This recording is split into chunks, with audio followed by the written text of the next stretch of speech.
اللهم صل على سيدنا محمد وعلى آله وصحبه وسلم تسليما.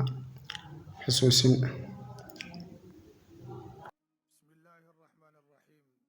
walaalkayga muslimka ahow su-aashan ma isweydiisay xaggeed ku dambayn doontaa?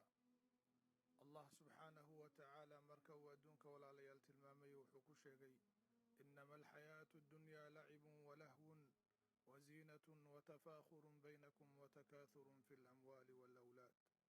nolosha adduunka waa iska dhalanteed, waa iska ciyaar iyo isufaanid iyo maalbadsi weeye. adduunka walaalayaal wax yar ayaa lagu noolaanayaa. quruxda adduunka yaysan ku sirin oo mataqaanaa ha noqonin mid ku kadsooma. cuntada macaan, jiifka macaan, hadalka macaan, lacagta badan, fasaxa iyo daaraha dheer ee laiskugu faanayo walaalayaal waa laga tegayaa. waxaan shaki ku jirin kullu nafsin daa'iqatu lmowt, naf walba inay geerida dhadhaminayso. walaalayaal adduunkan laguma keenin ciyaar, laguma keenin ilqurux si bes ah. adduunka waxaa lagugu keenay inaad ilaahay subxaanahu wa tacaala caabudid, aad waajibkaada gudatid, isla markaana aad isu diyaarisid aakhiro walaalayaal laba fariiq ayaa la noqonayaa. fariiqun fi ljanna, qayb jannada ku jirta, wa fariiqun fi saciir. waxaase nasiib darro ah inaadan u diyaar garoobin fariiqa jannada inaad ka mid noqotid.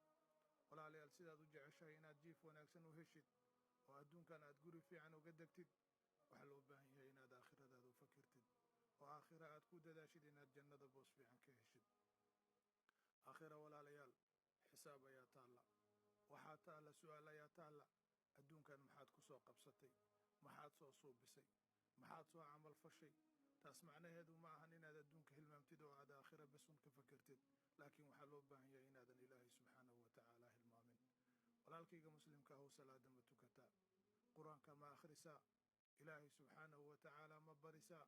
mise qalbigaada wuxuu ku fakiraa sidii aad adduun u gaari lahayd oo aad gaari fiican u heli lahayd oo aad gabar fiican ama nin fiican u heli lahayd? mise aakhira dhan waad hilmaamtay? aakhira walaalayaal in la hilmaamo ma ahan, maxaa yeelay waa halka loo socdo, waa halka mataqaanaa reerka lagu furi doono. laakiin walaalkayga muslimka ahow ma og tahay in aakhiro aad noqon doontid ahlu janna ama ahlu naar? cid og ma jirto, laakiin waxaa loo baahan yahay inaad dadaashid. cadaabulqabri ayaa ku sugaya. cadaabulqabriga maxaa looga badbaadi karaa? waxaa looga badbaadi karaa inaad ilaahay subxaanahu wa tacaala ku xirnaatid. cadaabulqabri macnaheedu waxa weeye marka qabriga lagu dhigo keliga ayaa lagu dhigayaa, waalciyaadu billaah. marka waxaa dhici karta haddaadan aakhira u shaqaysanin inaad dhib badan kala kulantid. bal sawiro marka aad riyoonaysid oo mataqaanaa balaayo ku qabsato adoo riyoonaysid oo wax kusoo weeraraan, maxaad dareentaa? cadaabulqabriga ayaa ka daran. walaalkayga muslimka ahow nolosha adduunka iyo dhayalkeeda iyo dhaldhalaalkeeda ha ku sirmanin. salaada ku dadaal, qur-aanka dhegayso, masaajidada ku xirnow, walaalaha wanaagga la jeclow. wallaahi walaalkayga muslimka ahow maalin maalmaha ka mida waad dhimanaysaa, anigana waan dhimanayaa. magaceenni waana laga bedelayaa. naasir cadceed la odhan maayo, waxaa la odhanayaa meydka. hebel la odhan maayo, waxaa la odhanayaa meydka dedejiya. markaas ayaa hal mara lagugu duduubayaa. qofkee dadka kugu jeclaa ayaa qabriga ku dhigaya.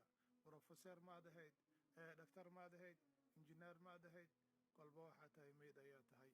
wixii aad ahaydba adduunka waxaad kala tegaysaa, intaa halkaa kaaga muuqata ayaad kala tegaysaa. qabriga walaalayaal waxaa gelaya faqiir, sheekh, taajir, madaxweyne, dhakhtar, brofesor, boqor, tuug, mu'min iyo aniga idinla hadlaya iyo adiga daawanaya, intaba halkaas ayaan u dambaynaynaa. haddaba su-aasha isweydiinta lahaa waxay tahay, maxaad u diyaar garowday? maxaad ku fakirtay in aad noqotid? ilaahay subxaanahu wa tacaala waxaan weydiisanaynaa inuu khaatimada noo hagaajiyo. walaalkayga muslimka ahow ugu dambayntii waxaan kugu baaqayaa inaad salaada ku dadaashid. salaada dad badan ayaa ka caajisa. salaada ha la ogaado walaalayaal waa xiriirka isku xira qofka iyo allah subxaanahu wa tacaala.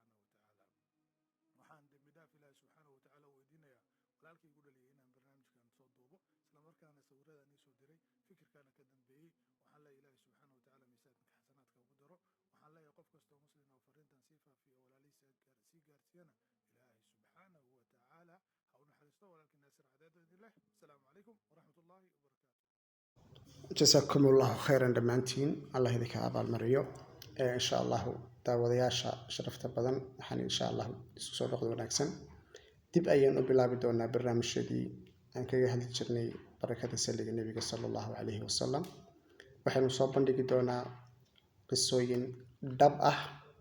haddeen awal ka warrami jirnay qisooyin ku dhacay meelo kala duwan, dad carbeed iyo dad kale ajaanib ah, waxaynu ka warrami doonaa insha allahu tacaala qisooyin ay la kulmeen walaalaha Soomaaliyeed ee kanaalka ku xidhan. insha allah waxaan soo bandhigi doonaa qisada Safiya Maxamed Cabdi oo inooga warrami doonta barakada saliga nabiga calayhi salaatu wasalaam. qisadaas oo aan wax badan oo kamid ah ama dhammaanteedba aan goob joog u ahay oo aan si fiican ula socdo xaaladeeda.